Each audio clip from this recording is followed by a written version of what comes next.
Hello guys, ayan, dito nga pala kami sa welcome ito ng Always Garden, Chunwan, Hong Kong. Ayan guys, at sinamahan ko nga pala yung kaibigan ko para bumili ng mga gulay.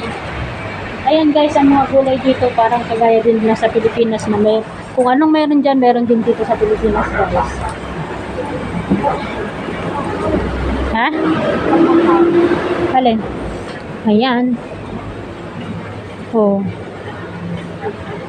Ito ang paboritong gulay dito. Ayan. At meron din nga palang saging. Saging. Ayan, made in Philippines.